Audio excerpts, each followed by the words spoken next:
na gawain nating sa San Fernando Outreach. Sobra po akong nagagalak. Pero bago po ang lahat, lubos ko pong binabati ang ating mahal na Panginoong Jesus. Dahil siya ang nagbigay ng ating mga buhay, pagpapala, kung nasan man tayo ngayon.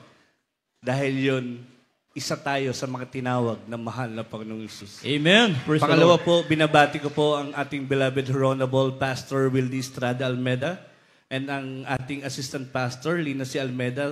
Bagamat siya ay kapiling na ng ating mahal na Panginoong Jesus at ang ating beloved children and beloved workers, instrumentalists, choir member, to all brethren, and sa ating nangunguna sa ating lugar na ito. Magandang araw po sa ating lahat. Hindi ko na po patatagalin dahil alam ko po maiksi lang ang oras natin. Pero lubos po akong nagpapasalamat sa mahal na Panginoong Jesus dahil po ito po ay araw ng pagpapasalamat at ipagsigawan sa maraming sanlibutan ang tunay na kongregasyon ng totoong Diyos na buhay. Amen! Mga minamahal, aking pong ipapatotoo, sa abot ng aking mga tinig, sa ating mga kapitbahay, sa ating karatig lugar, kung saan umaabot ang aking tinig,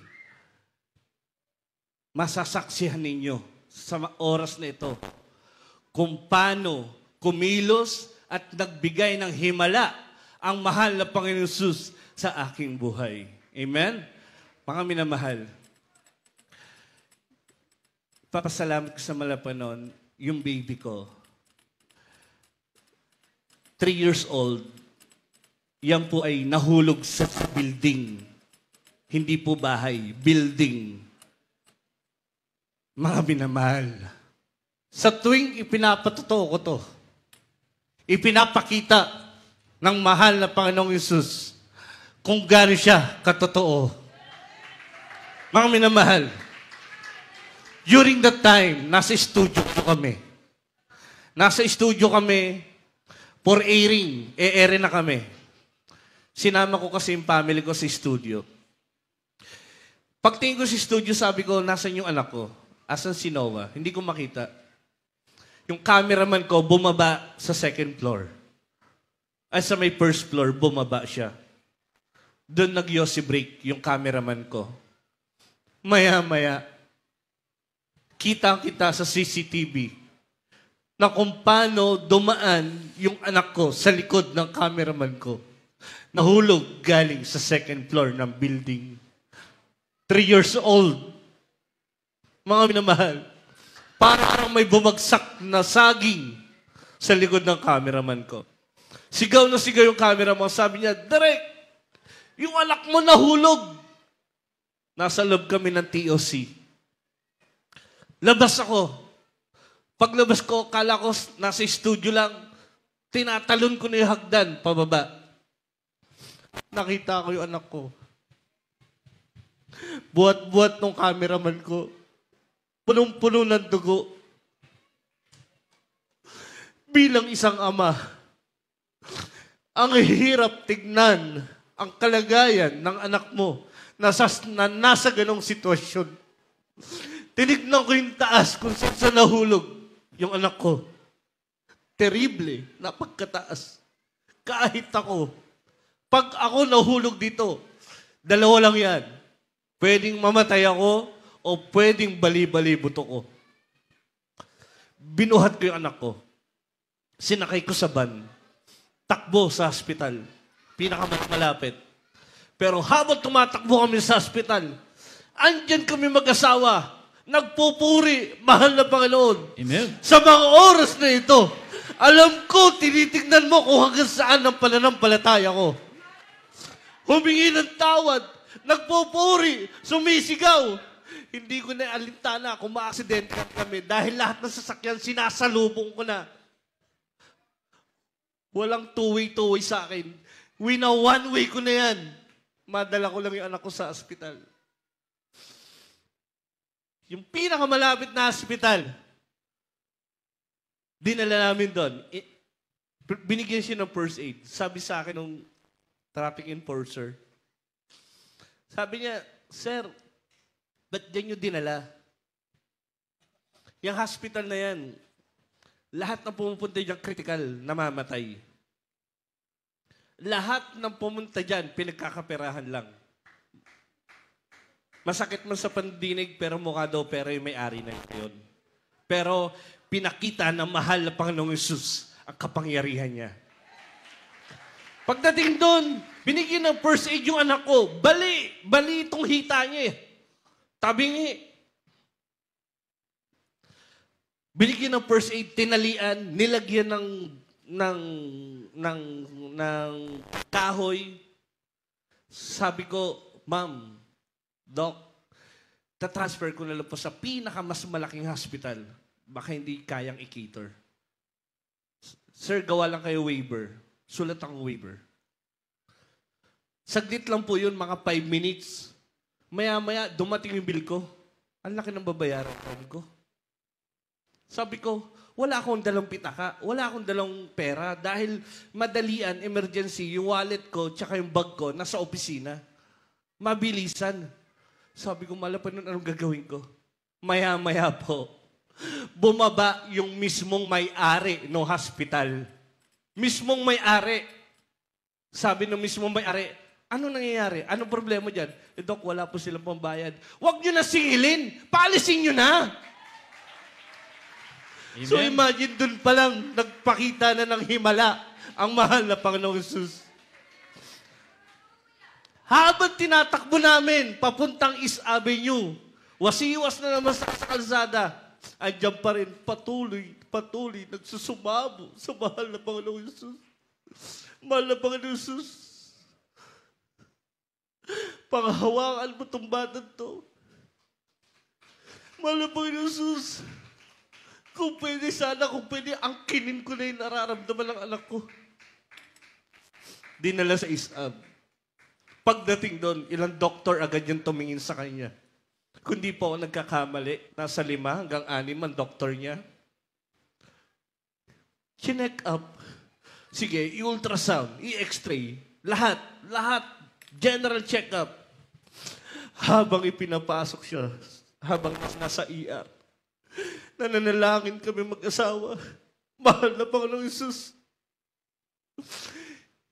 lahat na nangyayari sa aking buhay, alam ko may kaparaanan ka.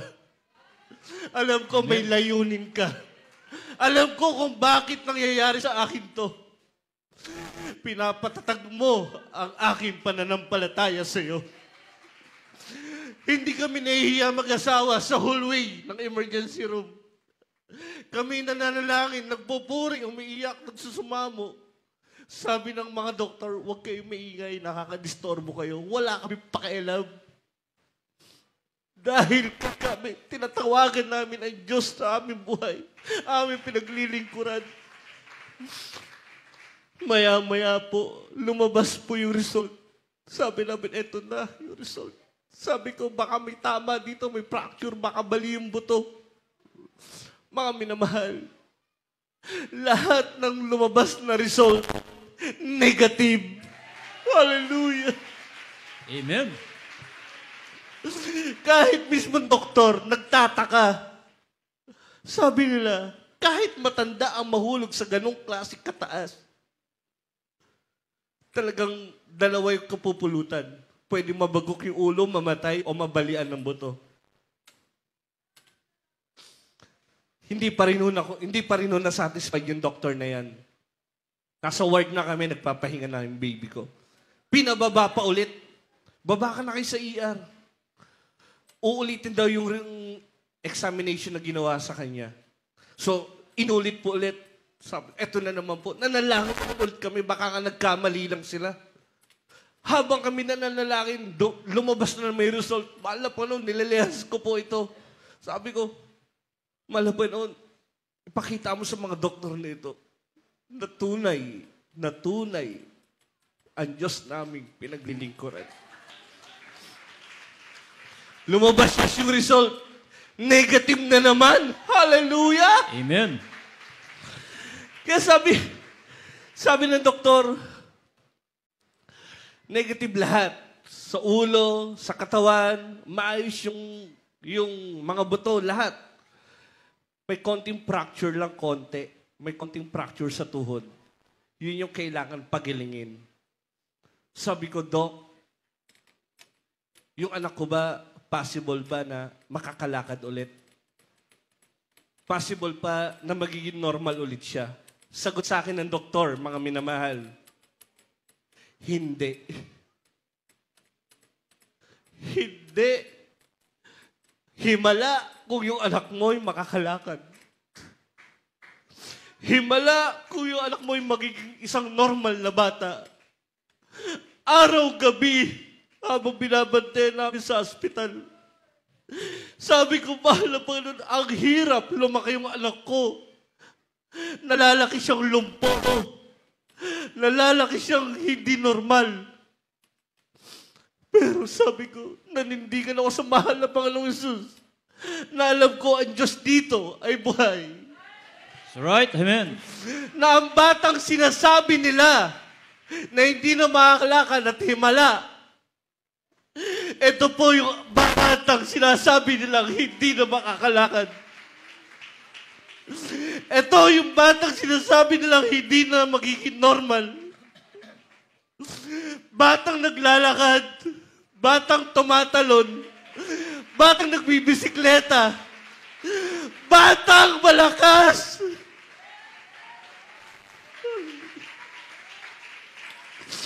Ito ang batang sinasabi nila na hindi na makakalakad.